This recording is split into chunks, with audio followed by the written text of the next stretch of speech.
Hey guys, welcome back to my channel. My name is Summer Meyers and I am a homeschooling mom of 5 kiddos, and I am continuing on this groove that I got going on book lists. Let's get into it. So I have a rising second grader and I wanted to put together a book list. We're very gentle for kindergarten and first grade. Their book lists are mainly just me reading to them. They're very beginner readers, and I have books everywhere. I make sure that we have lots of beginner readers that are out and around the house, so if their inclination takes them, they can just pick one up and, try to read along with it.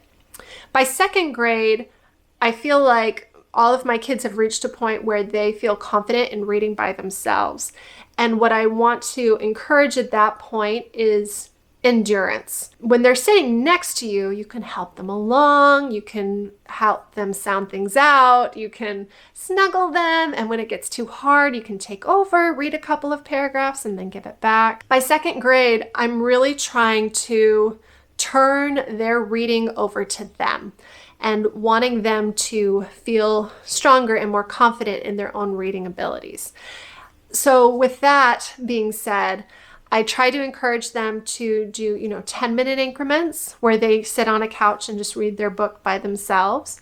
I make sure that it is a book that is below their reading level. Let me explain what I mean by that.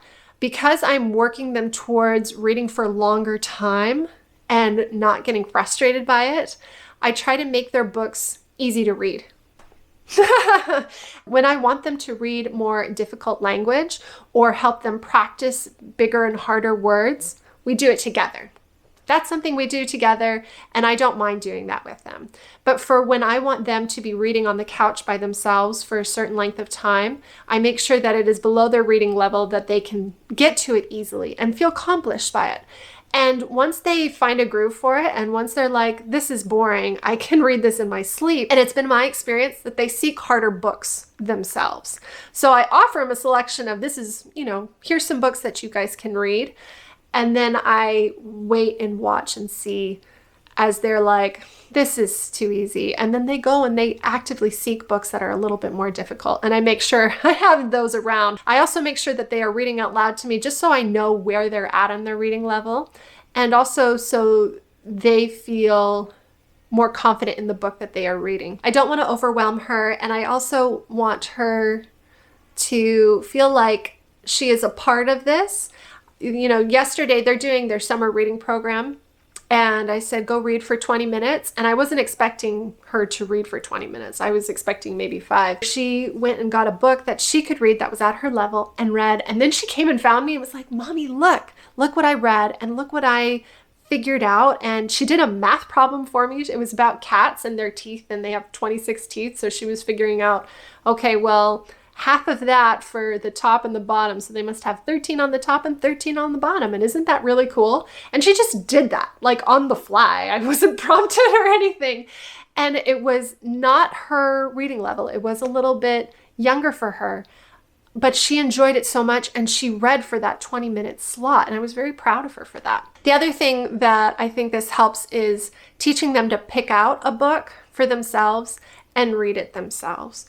So I try not to structure it too rigidly, because I'm easing them into this idea that they can just pick up a book and read it themselves. They don't have to have me sitting next to them reading to them. So giving them the space to be like, this is a chance for you to pick out whatever you would like, and sitting down and reading, and just giving them that freedom to choose, and going to the library and just going through the easy reader section and just picking out a couple of books that interest them.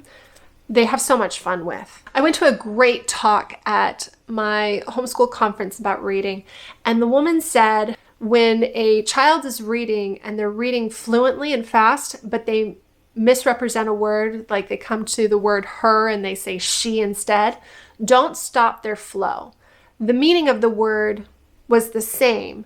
What they're doing is they're piecing those puzzles together as language flows, and that's making connections in their brain. So even though technically they read it wrong, the intent was the same, and not stopping them.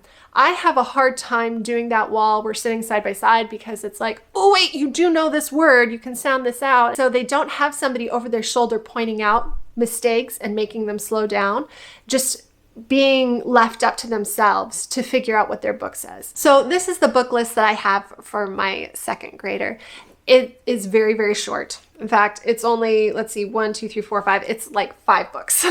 So when I'm telling you this list, look at it as a suggestion of the books that you should read together and also books that they are trying to build up towards. So the first books are Junie B. Jones. These are just such cute stories and they're a lot of fun. They are, I feel like, 2nd, 3rd grade. It's going to be a little harder for her reading age, but I think she will really enjoy them, and they're big print and the story is captivating, and I think she's ready for it. The next one is Henry and Mudge. Do you remember those Henry and Mudge books? I can't believe those are still around.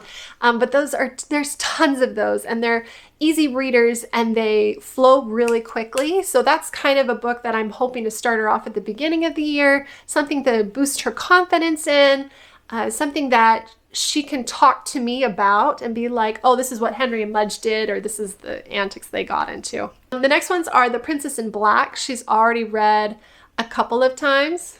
Sorry. I'm getting some Amazon packages, and this guy, he's got his arms full, and he literally just dropped one of my packages on the pavement, and he kicked it under his car. Oh my gosh. I don't know if you can see me. I can see you, man. I saw you kick my package. Poor guy. I should do a curriculum haul. This is like a ton of boxes with all our books for next year. What was I talking about? I was talking about Henry and Mudge. Henry and Mudge is just one of those books. Oh no, I was talking about Princess in Black.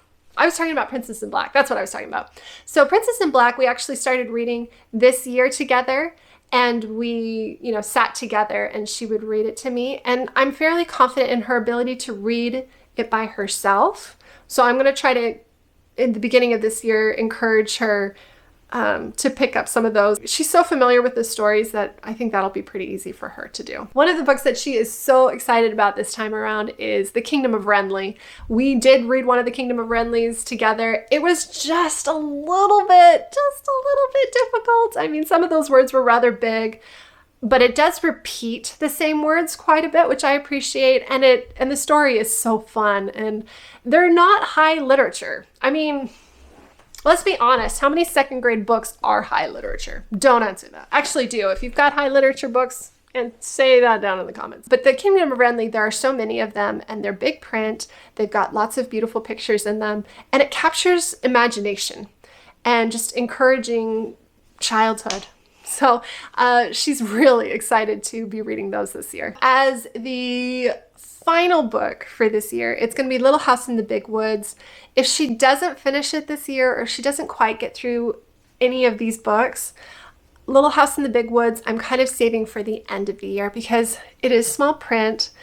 It is really rather difficult, but I think if we continue working on her reading and her confidence in reading by herself, it's kind of the reading level that I would like to end our year on. So what I'm hoping is that she'll start it and read it throughout the summer and just, glide through it. She's already very familiar with the storyline since we've already read it together. It's such a fun, sweet story about Mary and Laura. So those are the books that I'm having her read and practice.